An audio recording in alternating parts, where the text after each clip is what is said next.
आत्मीय भाइयों एवं बहनों प्रणाम।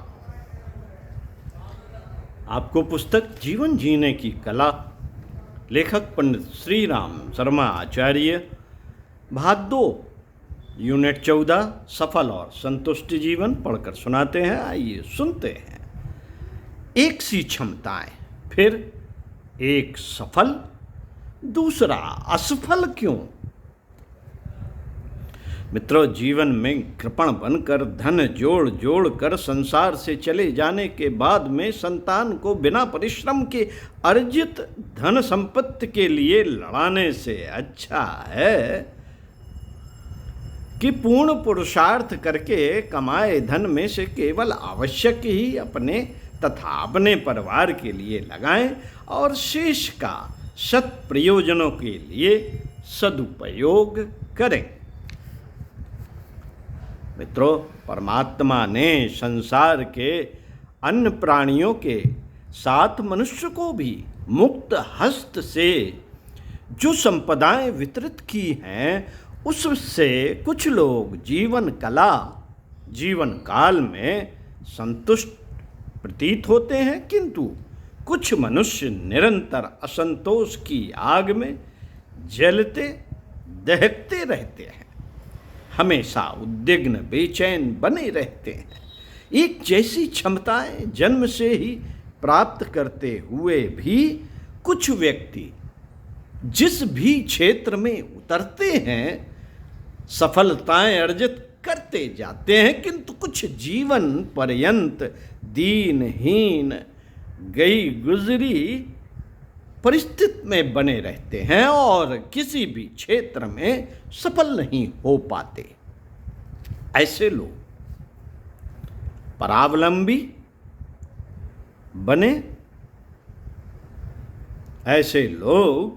परावलंबी बने जीवन को घसीटते और किसी तरह शेष दिन पूरे करते हैं।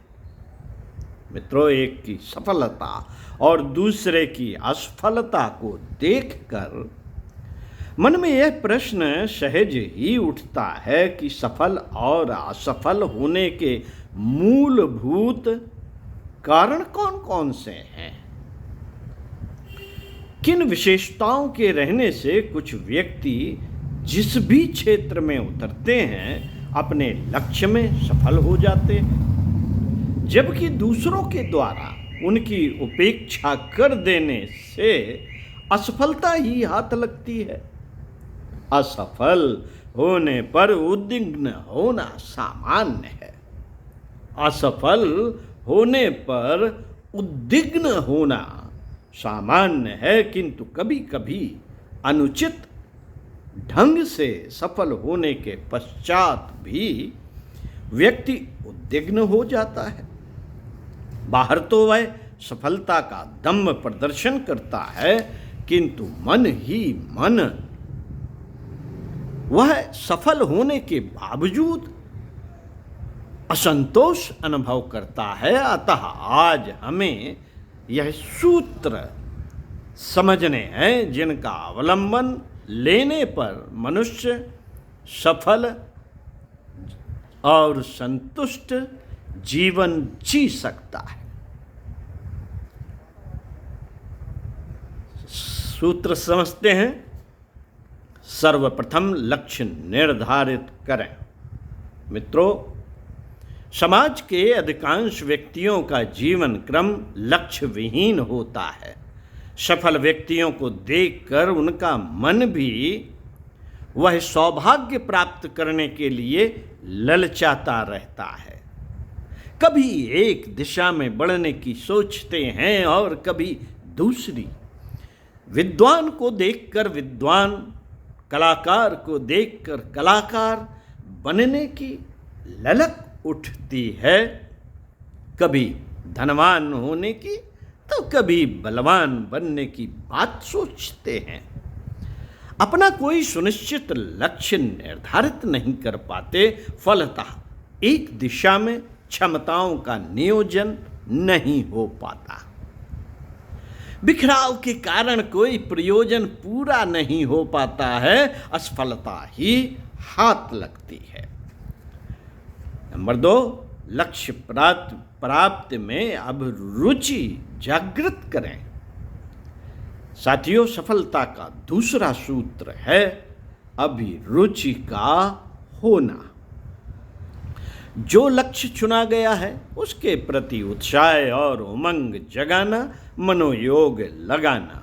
लक्ष्य के प्रति उत्साह उमंग न हो, मनोयोग न जुट सके तो सफलता सदा संदिग्ध बनी रहेगी।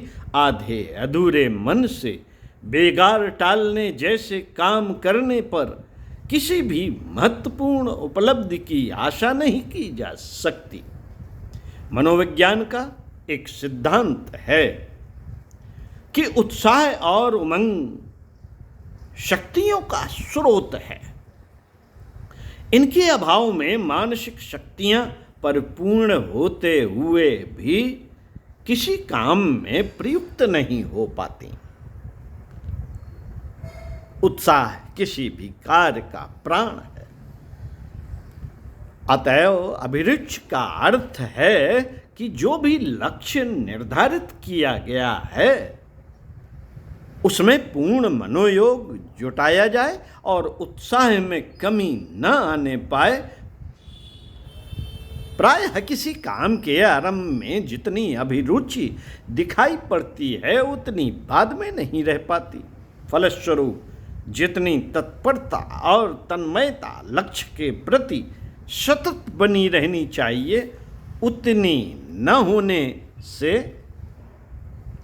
आधी अधूरी सफलता ही मिल पाती है।